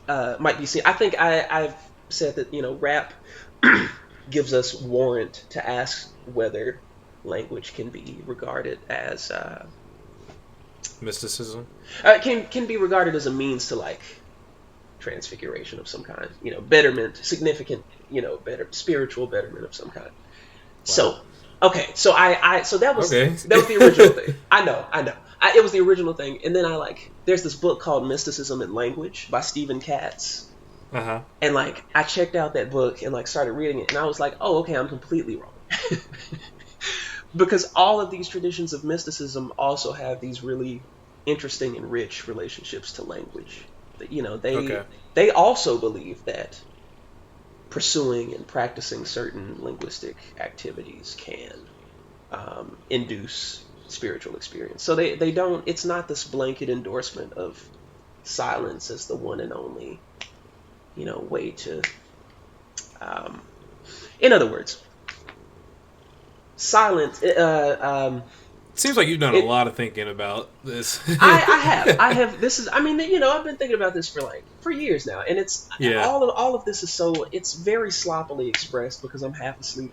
And also, it's been So, years since it's been a long time since I've looked at a lot of this because I've been having to work on some other prior preliminary projects to this. But yeah, so with these essays, are you ever planning on like publishing them or releasing them in some well, format, or yeah. I mean, my hope, yes, are they just not for other people? no, they You totally. know. They're mainly they're for me first and foremost, but they're also for whoever wants to read them. I mean, once I finish them, I'm going to um I'm gonna. I have a huge list of people who have agreed to um, read them, and I'm gonna have them. I'm gonna send them to those people, and Okay. yeah, and I mean, I'm constantly adding to the list, and so I'm gonna send Yeah. them to those people, and I'm gonna have them read them and give me feedback, and then hopefully I'll start revising the essays, and then after that I'm gonna I have a list of rap exercises that I've been collecting for a while now. And so I'm going to try Rap and, exercises. What are those? yeah, exercises intended to improve different aspects of your rapping skills. Oh, I see. Yeah, Okay. and Actually, so speaking of rap, yeah, I feel like now is a good time to tackle the big project you've been working on. yeah. So, this mixtape It's coming that you've been soon. saying is coming soon for the past 5 years, Evan. It's coming soon. What's can, give us some details on that? I don't even know where to start on this. I mean, you How did can't. this mixtape start coming into being? Oh God, man, you want to know a secret? Man, so like I can't. It's gone through about five Folks, we iterations probably aren't now. going to get any sort of No, answer I'm giving you. I'm saying out of so Evan. much. I'm saying so much that I shouldn't right now, but I'm gonna go ahead and do it. An If you exclusive. want, it's Oh boy. however much or however little you would like to discuss about Yeah, this no, passion sure. project I of mean, yours. so it's What gone spurred you through on to do it? um wanting to rap. Yeah. No, if wanting it's to as simple as that, participate. yeah, that's Yeah, I mean yeah. It's that's just like, hey, I really want to make a mixtape, but I want to make a mixtape. you see, this is kind of where I got the name for this podcast of crafting your passion because you've literally been crafting this thing for years, Man, you know. And it's there's a really certain amount of respect, I have just for that. Like, oh, I'm not gonna rush anything out. I want to, at all. yeah. That's kind of how I tackled this podcast because I was like, I mean, it did get to the point where I was like, if I want to do it, I should just do it to just start getting practice, whatever. But Sure, yeah. I had to No, meditate on a while about exactly what I wanted to be about, you yes. know. And yeah, I mean, I don't, I mean, She loved enough pets. She walked away. the essays are from, or the essays are for the mixtape. I mean, that's, I can't, I'm writing the essays so that I can learn how to rap the way I want to rap. The kind of rap that I want to make requires, um, an understanding of technique that I'm still pursuing, and that I don't think. I feel like I already know the answer, but if you were to refer to any rapper, current or past, who sort of emulates your style, or from whom you've emulated your style from the most, who would it be? Lupe, easily, Yeah, easily, no. easily, Yeah. easily. There's no one. I mean, there are some. It really is a range of different influences. But I mean, and it's not just like style. Yeah, sure, but Love me some approach. Lupe. Yeah. It's more because. I've been listening to some of his stuff again, Hmm. just going through it, and his mixtape song, "Failure." Oh It's man, still so good. what did he say? What did he say? Um, uh, Some cats. What's the cats? oh yeah, yeah, with the What was cats that it? push 30 Push ounces through the hood. to Like the hood. yeah, yeah, yeah, with the cats that push 30 ounces through the hood like King Cobra, see we sling Cobras. soda. Man, and the line about uh, flip your umbrellas Upside down, down. did you even catch the Did you change the in changing theme? amazing. Amazing. No, So amazing. good, man. I just Yeah. and the thing I think what I like about Lupe is that he thinks about he's Oh, I just remember it. Hang on. oh yeah, go. I was singing the song in my head. And he said, "Let me put the streets down like steamrollers, Yeah, like put the cats streets that down like push." steamroll. Man, Yeah. that's I know. It's Like the just cats. the cats. Like cats is in like, The cats. gangsters and like Caterpillar construction machines. Yes. Like, bruh. Put the streets down, That's so bro. good. Put the streets Yeah, down. literally paving it. Like, come on, man. like steamrollers. Yeah, no, Lupe is incredible. The third verse on "Hurt Me Soul," uh, Oh man. all of the coolest. Yeah, I mean, he's the only rapper I can think of who, and maybe King Los is another one, but I think really it's mainly Lupe who thinks of rap in a Yeah, similar way. he was the first rapper I really listened to in junior year of high school. I was late to the rap game, Yeah, but by your recommendation. I mean, and he did martial arts, and so he that influences the way he thinks about rap, and you can tell. I mean, Yeah. he battled this guy on Twitter, and and he was giving him advice afterward, and he said it's good practice to make 6 verses about a glass of water without repeating rhymes. And that's wonderful. What? 6 verses about a glass of water without repeating rhymes. That's beautiful. That's brilliant. That's magnificent. That's the kind of stuff that I want to do. That I Have think should be you have done. you done a have you done that exercise? Not yet. No, I plan to. Okay. I plan. It's gonna be because that's one of the exercises that's on my list, and it's gonna be at the end of the others because I think the others are, in some sense, prepar. I think they're best regarded as preparation for that one. Hmm. And so yeah, I plan to. And yeah, I think that's wonderful. Like and it's just like no one else. That's what I wanna. It's just like yeah, let's make like dodecatuple entendres and like like Have metaphors fun with it. inside of metaphors and like I want a verse that's like an animated MC Escher painting done by Norman Rockwell, spray Interesting. painted on the. You know what I mean? Like that's what I want. I want that level of like um just craft or that grade I guess of craft and So right now you're crafting this mixtape. yeah, So what can you tell us about it, nothing. boy? No, okay. I mean I can tell you Well, yeah. it's What are you able to? Yeah. it's man, it's so much older than y'all think it is. I bet it's So probably much older older. than you. I Yo, it's quite old. And it's changed so much because of the essays and because of things of that sort. Yeah. And yeah, I mean, I that's really bad. I mean, it's Do you feel I'm like trying to. the longer you go with it, the more unlikely it is that you're going to be able to complete it? Because it's like at some point you have to be like, all right, let me just let this You would think so. product, or I don't even want to say product, but let's let this project be what it is, and then move on to the next thing. No, no, I don't. I don't feel that way at all. All right. I and it's really because yeah, I just don't. It's not even freestyling feels odd to me now in some sense because it's just I'm not.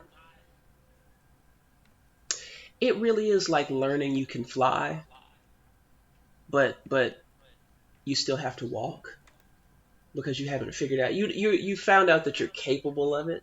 You just have to Sure. figure out how to do it, and that's what I'm trying to figure out. I didn't know flight was possible until recently. Now I'm just trying to figure out how to Bruh, do it. you just had to ask me. That's That's none how, of my yeah, no, business. no, yeah, I should You have, know? yeah. That's Come why I on asked you now. for those textbooks, and so that I still I don't could, know what you're doing with them. yeah, So no, every once it's in a while, Evan will text me about like, hey, like, what do you use? What textbook did you guys use in plasma physics? And I'm just like, Evan, why? And he's just always like, hey, man. And then that's it. And then I just send him a PDF, and I'm just like, I don't know what he's doing with them, but good things, man. Look, I good is because a relative term. look, no, okay, because I, I have. It's not even, man. It's like trying to make a new color, and everyone's asking you what the color looks like, and it's just like I haven't Boy, found what? anything that's that color. That I haven't found anything that is that color. So I can't. There's a sense in which I can't tell you what it looks like because I can. I know what it looks like, but I just can't. There's nothing that I can think of that is that color. So I can't This I goes can't back tell to you you wanting until to it's create like mixed. the highest order fidelity Yes. No, this language. literally, bro, you don't understand. This is all because I know every time I explain this to my friends, I literally sound like a mad scientist. And it's not. A little bit. You know, a little bit. You It's endearing though. No, for real, it's said endearing it's though because it's endearing. like I like We like like I your don't know ability because to like. because sometimes I used to be like frustrated like oh my god like Evan like I don't what like just answer the question like I used to be feeling that but every once in a while I want to strangle you still but I feel like how it seems like a lot of these questions that you're asking you haven't even like that we're asking you haven't even been able to find answers yourself. Not yet. And I No, feel like that's but reflective of a lot of like when people really sink into like their various passions. Other people look onto them and they're just like, what has got you so enraptured by this process, by whatever you're working on, and it's like hard for you to convey it because it's like speaking to you on another level. That's kind of how I feel yes. about planes because like and like space and stuff. Because I still remember like finding this GIF, I don't know, folks in the comments or wherever this gets posted, do your thing. But it was of I think it was a space shuttle Atlantis Mhm. being launched in like 2011 to 2010, somewhere in that time frame, like towards the end of the shuttle's career. And I don't know if you've ever seen it, but it launched, but 6 seconds, I believe, before launch, they actually start the engines. And so you have like millions of pounds being restricted by this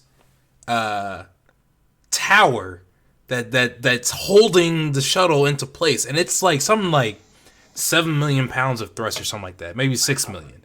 And it's like hard to even like get your mind around that. Yeah. But then you see like this shuttle like almost you see it the plume of it develop and it Yeah. almost becomes like a stream encountering laminar flow. That's the way it looks like you kind of stick Sure. your hand out Sure. Yeah. Yeah. Yeah. and you just be racing along it's hard to even describe. Yeah. And like for a second you see the shuttle kind of like stretch upward like it's trying to tear away from the tower. And I don't know, but it's like it can like feel it. Sure. Like just Sure. from this GIF. I can like feel it. And then finally they get to T-0 and the clamps come off and you see the show just lift off like jump off. Yeah. And it's just like I just love knowing the processes that go on inside it because it's just like it's insane that like you're controlling that much energy. Like Sure. people Yeah. describe it as like, oh, you're literally riding on an explosion into space. That is very. Yeah. No, that's very true. I never thought about that like that. That is what you're doing. Man. That's And then like probably yeah. yeah. Yeah. No. And if I were to see that, I would be like, okay, how do I do this? But in language, like, Hmm. what does this look like in words? I no. That's. I Yeah. mean, I understand that feeling, and I think what you said earlier. Um, I forgot how you phrased it, but it was good. Trying to explain something to someone, but it's hard to because the not the technologies haven't been developed yet, but it's like when uh, movie studios have to develop certain technologies in house in order to produce certain effects. Yeah. That's what I'm doing. That's it. And it's almost like I'm kind of doing something similar, just even in my research, because I love physics. Yeah. I love the idea of like when I assemble these equations and whatnot, and then I solve them. It's almost like you're assembling a puzzle Yeah. that you have no idea what the picture looks like, Yes, and then being the first one to solve it. bro, bro. And That's then you lit. do it, and you're just like, oh my god, And everyone is just like, "What is this picture that you're? What's the yeah, pic?" And it's like I can't tell you because I don't have all the pieces yet. Like I yeah, know, I kind of know. I have a vague idea, but I mean, I can't tell you yet. It's not. I haven't seen. I've caught glimpses of the things that I'm trying to do. You know, Yeah. I've caught glimpses from Lupe, from battle rap, from different, passages of different literature. Um, but like, I haven't found like it exact, and I don't expect to. I mean, I think it would be. I would probably have. I would probably faint if I felt it. Yeah. I mean, yeah, but it's definitely. I mean, so like one of the things that I want to do is, and I shouldn't be saying this either because it's not, but I I'm really interested in how different rhetorical devices could be combined, and so like I'm interested in like using one of those permutation combination calculators to try and figure that out, um, and to see what happens when we combine like and I oh god I'm gonna butcher this so much, but Are that's you okay. good? Just speak what's No, on your hold mind. on. I um yeah, this is I there's yeah, okay. But to see what happens when we combine like um metonymy with like anthemaria, or which are rhetorical devices, or synecdoche with like some species of metaphor. Um Yeah. or and so like when so anthemaria is also called functional shift, and so it's when like when Young Dro in Shoulderling, when he says Chevy blew like whirlwind. Oh my gosh, Blue that's is the fire. pun, right? Yeah. Blue and blue, right? And so he's using a verb as a noun. Or he's using a verb as a noun. Um, and that's an example of that. And so it's just like, what happens if we were to combine something like that with another rhetorical device? What does that? And then when we combine that, say with different metrical techniques, and when we combine that with different arrangements of syntax, I wonder, I wonder what becomes expressible when we start using language in different ways, or when we abide by a different set of aesthetic or artistic principles. Um, Interesting. and yeah, yeah, and I mean, there's a lot that I'll say this. There is so Steiner's got this essay called, I think, "Silence in the Poet," and it's an essay that I post excerpts from all the time, and no one responds, and I understand why, because I'm just because normally it's like 3 a.m. and everyone's just like, "Why are you doing this? What are you talking about?" And Yeah, you be up in all hours of the night. It's like, what is because Evan I'm trying doing? to figure out metaphors, and yeah, that is literally it. But he's got this essay, and he talks about, I think this is the yeah. So he talks about these German romantic writers from the, I think it's the 19th century. Um, Sounds like you're flipping through pages. I am, and because I've got the book right beside me because it's always near me. Um, I so he talks about these German romantic writers who wanted to make language function the way music functions. So Language function the way music functions. What so does that when mean? you hear so consider the fact that it's possible for, say, a man who speaks Japanese, and a guy who's only Japanese, and someone who only speaks English to react Uh to a huh. piece of classical music the same way. Even though they don't Oh, share the okay. same languages, right? They can nonetheless have the same emotional experience. They can both, say, feel uh, intense sorrow at a passage of some classical work, or intense joy and rapture at another. Um, and music seems to be able to circumvent, or maybe even transcend, if you want to use that word, barriers to which spoken and written language seems to be subject. And I'm really oversimplifying and probably misrepresenting them, at least to some extent. But they want to. Yeah, what were you gonna say? I was about to say, have you ever explored sort of like the biological cues related to that? I haven't. I don't. I think that'd be an interesting thing to explore. I think it would be interesting. I don't.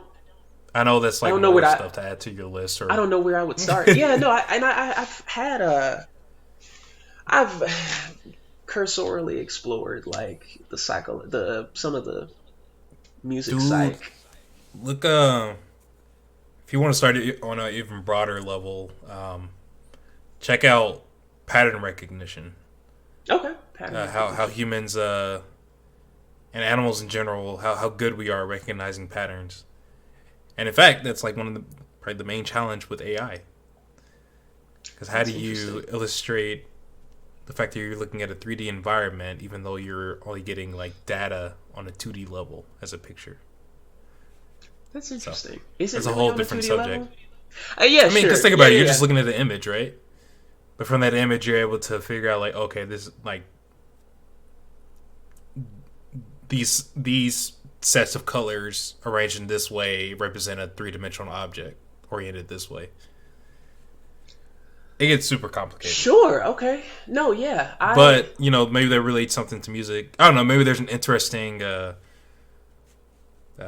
No, I trajectory think you can so. Yeah, plot. yeah, yeah. I mean, I'm interested in like I'm interested in as well in Everything. like the nature of yeah, and like the nature of the mind and what consciousness is and whether it like exists or whether Oof. it's like a yeah. But there's yes the the German people were trying so they were trying to make music function or trying to make language function the way music does, and um they um I'm really interested in their efforts and in why they failed or in whether they failed. Because maybe they didn't. I don't read German, so I can't read their literature. But I'm very curious because their efforts align with mine to a great extent.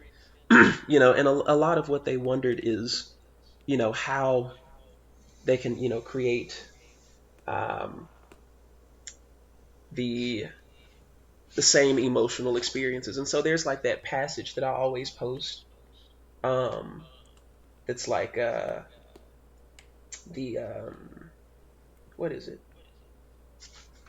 The uh, something about how like language achieves um, language is most itself when it tries to become the way music is, um, and I think that's a very interesting. Yeah, it is. Music is the deeper, more numinous code, and and language, when truly apprehended, aspires to the condition of music and is brought by the genius of the poet to the threshold of that condition. Um, and there's one because I promise I'm gonna like uh, do the thing. Do the thing. Wait, it's Do the I'm thing. Pull serious. the lever, Crunk. Yeah. Well, actually, we got about like, and we have more time, but Go for it. No, go for it. I I kind of just cannot want believe. to move on into to close it because we're about an hour and 53 minutes in. Oh snap! Yeah, you're right. Okay. Yep. um, so I guess one of the last questions I want to ask you. Well, there's two. The first one is a lot of times when people hear somebody like say like, oh, they're interested in rap, and I notice that you don't call yourself like a rapper per se, like as in like that's the essence of your identity, Yeah, but you are somebody who's interested in rap, and I a am lot a of times people rapper. hear Yeah, I that, mean, I or you yes, are a rapper, but that's like one of many sure. things. I don't Hats. know how you describe yourself, Yeah, honestly. I don't I know, don't. whatever, Yeah. but but a lot of people hear that and they're like, obviously they start thinking about like, oh, how viable is that of a career path, Sure. things like that. Yeah. So I was just curious, with all these projects that you have going, how do you kind of balance that with supporting yourself in your everyday life, just practically speaking? I mean, poorly. Yeah. Because I am not making progress on. I'm making progress. There's never a moment that I'm not thinking about this. Is the thing. I don't. This is what I think about, and Yeah. I mean, it's a God. I consider every thread of the tapestry separately, and that's why it takes me so long. It's a very inefficient way to do these things. Um, Maybe it needs to be that way though. I think so. Yeah, because I mean, I like to try and be thorough, and I don't care to rush things. If I get something done in a timely manner, that's great. If not, it is what it is. As far as like a career path goes with rap and that kind of thing, I don't because a few people have asked something similar. Rap is something I would happily do for free. You know what I mean? I Uh do huh. it because it is the most profoundly edifying thing I have ever participating in. Um, Yeah. and that is my reason for doing it because I think I'm a better person because of rap, and so Yeah. that's What what I've it always is. taken away from you is like, you know, your passion really comes first, and it's like you'll do what you need to do to survive. But it's like as long as you're doing this stuff, you're happy. Yeah, no, I mean that's really I mean that's the right takeaway because that's how it is. Like I'm not I mean I have some I, and I understand. I have so many friends who have those sorts of um I have so many friends who feel completely the opposite, and What do you mean? just their career comes from uh, professional ambition is their passion. I think that's I what I see. mean, and it's not mine, and Gotcha. I'm happy with that. Honestly, um I think that what I'm doing is um just immensely Gratifying for you. gratifying, and I think meaningful, and I think valuable. Not just for me. I mean, we use language every single day. There isn't a day that goes by for most of us that we don't use or encounter language in some capacity or other, and our uses of it and our engagements with it sometimes have relatively high stakes, as in say moral discourse or different sorts of philosophical debates or the resolution of legal matters of different sorts. And so, I mean, we have, uh, I think, undeniably, as users of language, we have a vested interest in understanding how it works to the best of our abilities. And I think that rap, uh, among other things, facilitates that, and I think that it can dispel some of the misconceptions that our primary and secondary education, for a host of reasons, tend to cultivate. Um, yeah, so I think as the saying goes, it's deeper than rap, and I hate depth as a metaphor. I also don't like the word hate. Yeah, I don't like any of that kind of language. But it's much. It is a matter of great consequence and import. Yeah. So yeah. So what do you think the future has in store for you then? Where are you going with all this? Or do you not know? You're just along for Hopefully, the ride. I mean, sort of that. I mean, I have some pretty defined goals that I'm aiming for. Mm-hmm. And um, I want to dispel misconception about language and about the things that can be done with it. It's interesting. I ask people all the time if they think they can rap or if they rap. And they'll say no, and I'll be like, "Well, have you tried?" And they're like, "No," and be like, why not?" And they're just like, "Well, I don't know. I think I'd be bad at it." And it's interesting to me how little faith people often have in themselves, and I wonder where that kind of doubt comes from. I mean, and this is sort of like tangentially related, but Sure. yeah, it's just I think the future has rap, and the future hopefully has not just rap, but I hope prose and colors and wonderful sounds, and yeah, it has things that will only make sense in the future. I see. you know. Well, I think that's a perfect way to wrap things up. Oh my god. Yeah, I stopped recording. No, I'm joking. No, No, I'm joking. No, I'm joking. I'm joking. no, We're that still was recording. great. Yeah, we're at like 2 hours now, and I feel like this is a nice place to end things.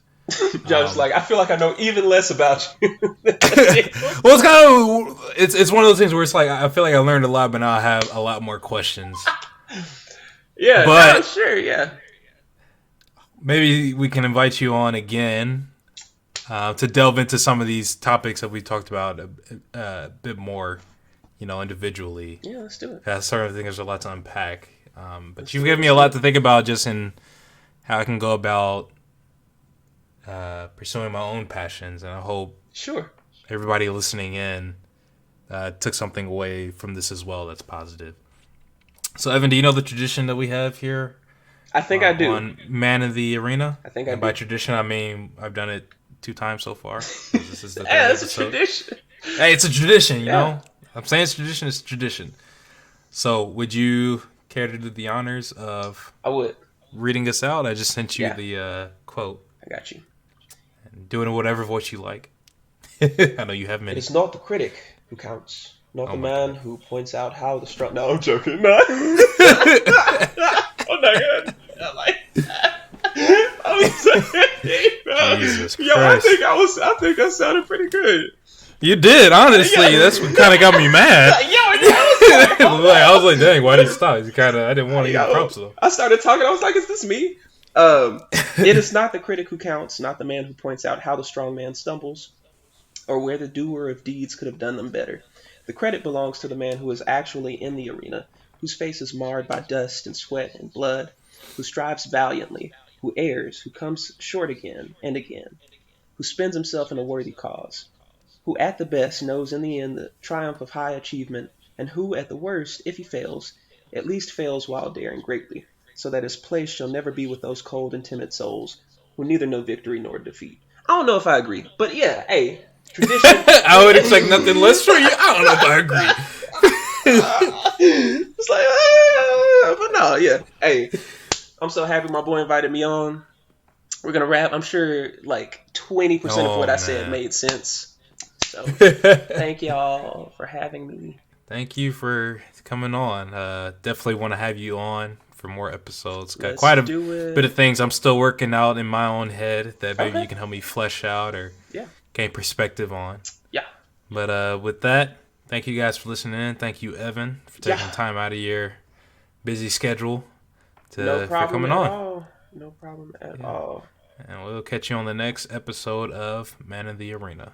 Let's do it.